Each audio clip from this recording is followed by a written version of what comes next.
چادریں چڑھاتے ہیں آپ مزارات پر، آپ کیوں نہیں پوچھتے کہ چادر کیوں چڑھاتے ہیں؟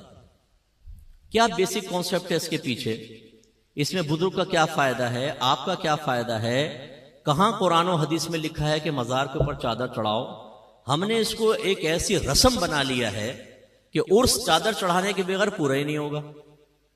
ہر شخص چادروں کی منت مان رہا ہے کہ جی میرا کام ہو گیا تو میں فلاں مزار پہ چادر چڑھاؤں گا۔ بھئی کیوں مان رہے ہو منت؟ ذرا بتاؤ تو صحیح نا، اپنے آپ سے کویسچن کرو، کیوں چڑھا رہے ہو آپ چادر منت کی؟ اس میں کس نے منت مانی تھی؟ نبی نے مانی تھی؟ صحابہ نے تصور دیا مزار پہ چادر چڑھانے کا؟ کہاں سے آیا یہ؟ کچھ نہیں پتا، بس لوگ کر رہے ہیں تو ہم بھی کر رہے ہیں۔ اس سے ہماری نوجوان نسلوں کو، ان بچوں کو کچھ پتہ نہیں ہے یہ چادر چڑھانے بھی کوئی عبادت ہوگی، کوئی عبادت نہیں ہے، مستحب تک نہیں ہے۔ اب اس دور میں تو مستحب بھی نہیں رہا۔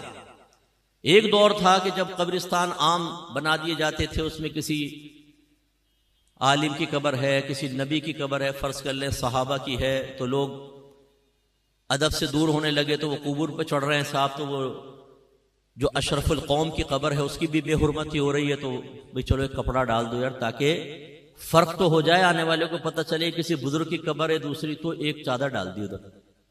بس یہ بیسک کانسیپٹ تھا۔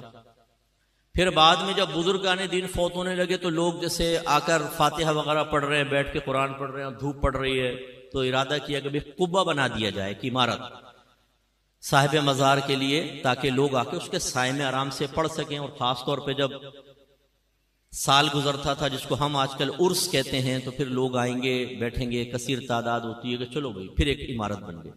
جب عمارت بن گئی تو جو عام قبور سے امتیاز قائم کرنا تھا وہ عمارت کے ذریعے حاصل ہو گیا۔ اب چادر کی تو ضرورت ہی ختم ہو گئی۔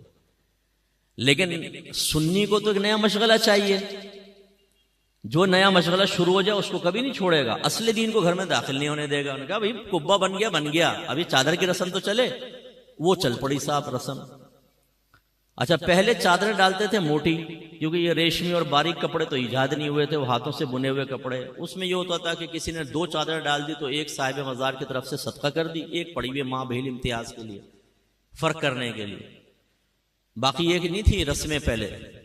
اب صورتحال یہ جو مزار پہ چادر ڈلتی ہے ذرا دیکھ لیں آپ۔ ایک تو پہلے اس میں پورا لکھا ہوتا ہے کلمہ پاک یا آیت الکرسی، کہ آپ اسے کسی اور کام میں استعمال ہی نہیں کر سکتے، اور یا پھر اتنی باریک ریشم کی چادر ہوتی ہے، جیسے داتا صاحب کے مزار پہ اکثر آپ دیکھیں گے کہ اس کو وہ کسی کام نہیں آ سکتی، وہ لباس بھی نہیں بن سکتا، اس کو یوں دیکھیں گے نا اس میں نظر آئے گا آر پار، اتنی وہ باریک سی ہوتی ہے۔ اور اس پہ آیت الکرسی چمکی سے لکھی ہوئی ہے نا، پہلے لکھ کر اس پہ چمکی ڈال دیتے ہیں، اب جو پکڑے وہ ہاتھ پہ چمکی، منہ پہ چمکی۔